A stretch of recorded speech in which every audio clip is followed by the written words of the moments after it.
My name's Tom, and I'm leaving the grind behind and hitting the road in search of adventure in my custom tiny studio on wheels. Welcome to Casa Nowhere. Don't forget to subscribe. You wouldn't want to miss anything. Well, hello Internet. This week I was able to get a lot of crucial things done that are gonna pave the way for finishing some of the major things left to do on the trailer. I was able to get all the wiring in place, which will then allow me to finish up the cabinetry at the front of the trailer, and I also did a lot of the spackling and prepping for paint that will pave the way for installing the flooring and the furnishings. So it is really getting close here, and it's pretty exciting. Please enjoy. So I am going to start this week by taking it a little bit easy. I managed to aggravate an old knee injury towards the end of last week, and I'm going to try and do some things that hopefully won't aggravate it anymore.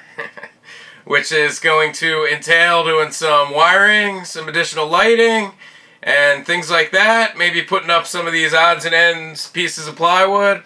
We'll see how it goes and take it from there. Alright, so one of the first things I did, I rewired an outlet I had put in here with a GFCI, and now I'm going to put in the breaker for that circuit, and I think that's the last of the AC circuits actually, so let's do that.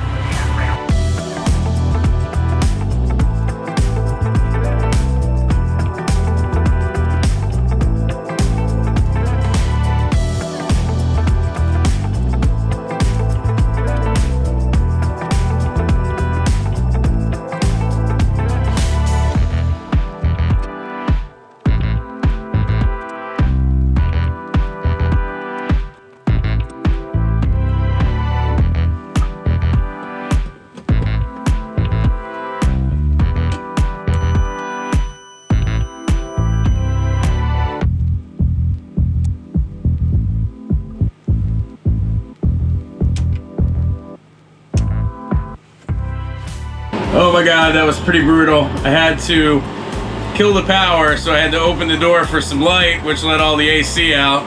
And I was really sweating, but I got it done. We're good to go. Let's plug it in and make sure it works.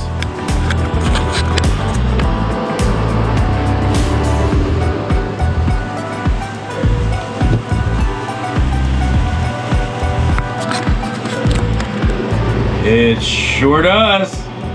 Another one done.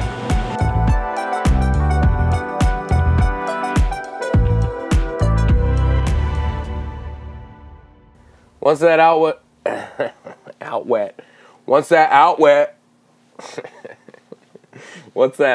was complete, I moved on to wiring up the puck lighting in the kitchen. This began by marking out the position for the lights with a template, and then drilling the holes for them with a hole saw. Then I used this stiff red wire to help fish the wiring for the lights over to the side of the trailer.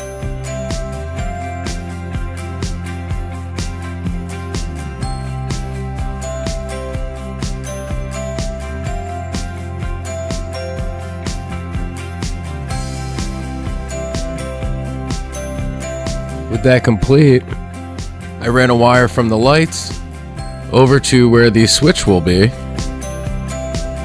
and another wire that will feed the 12 volt from the fuse panel to that switch location. With the wires ready, I connected the lights in parallel.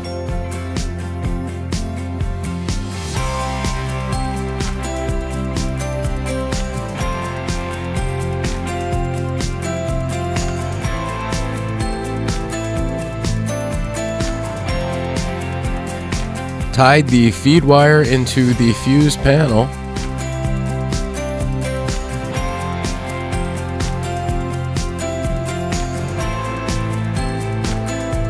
and finally made the connection where the switch will be.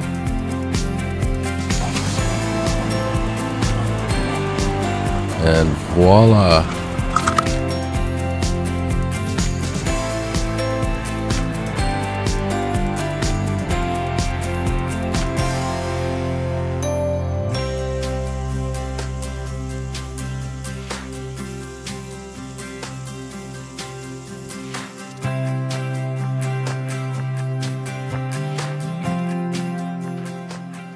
Alright, good morning. So I took it very easy yesterday, but the good news is this morning my knee was a little bit better than it was yesterday morning, so I think I'm okay to do a little bit more today.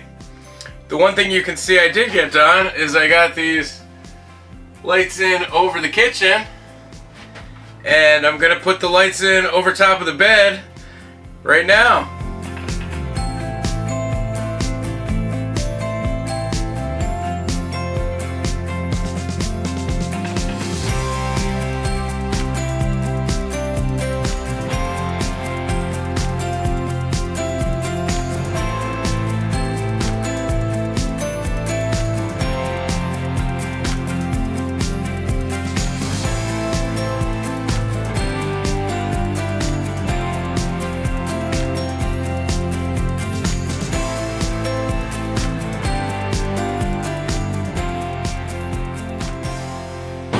Well, just to be totally honest, I forgot to plan for the lights over the bed. On the other side, I had left gaps in the slats to get the wires over to the side. Here, nothing. So luckily, I was able to still make it happen. I had to take off this piece of plywood here next to the door, and then I was able to get up into this cavity here, which allowed me to fish a wire down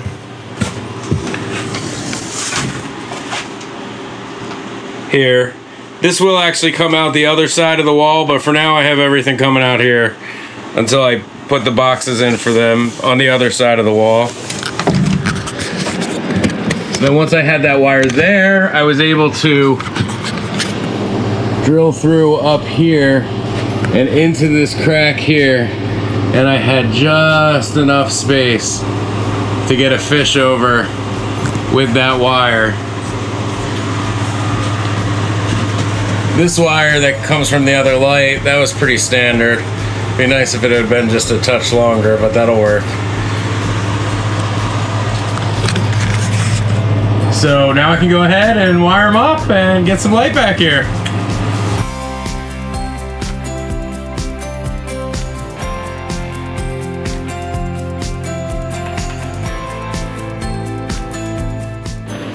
Alright, so this wiring will get switches. Just for now, I'm just wrapping it together until I'm ready to put in the switches. I have a 12-volt feed coming in. This goes to the bathroom lights. This will now go to the bedroom lights. Again, this will end up on the other side of this wall. But I'm just hooking it up for now and see if it'll work.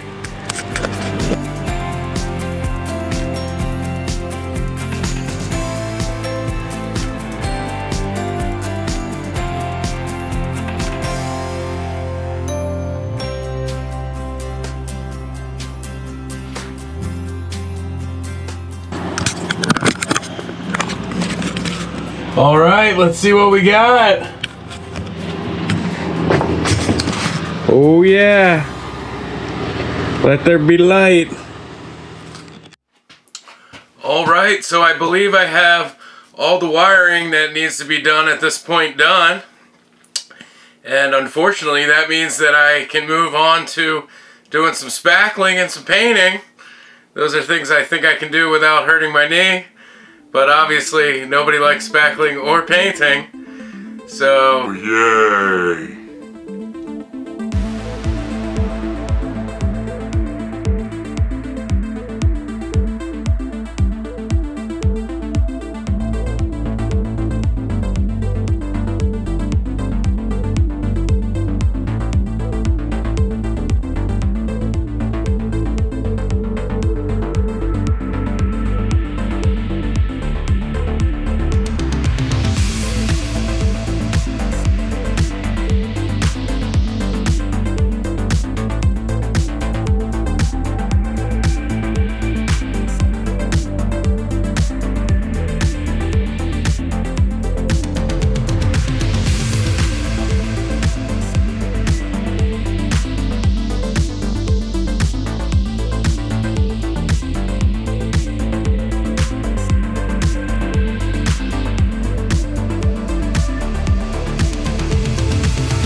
Alright, well that is just about it for this week's video.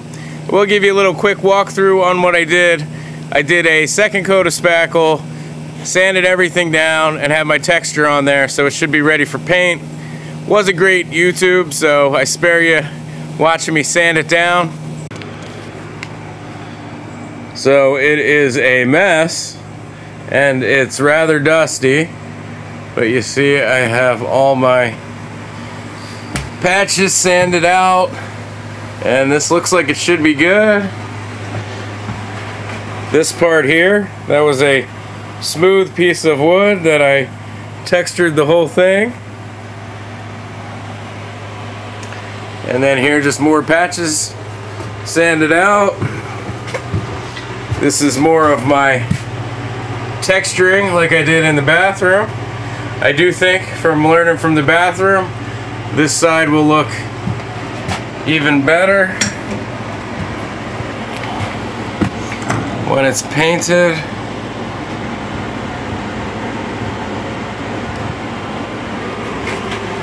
Same thing here. I just did that this morning, so that will get sanded down, knocked down just a tiny bit. That patch there.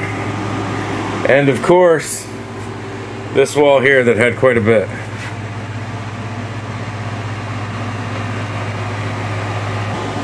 Well, that's it. That's a wrap. Thank you for watching, and have a good one.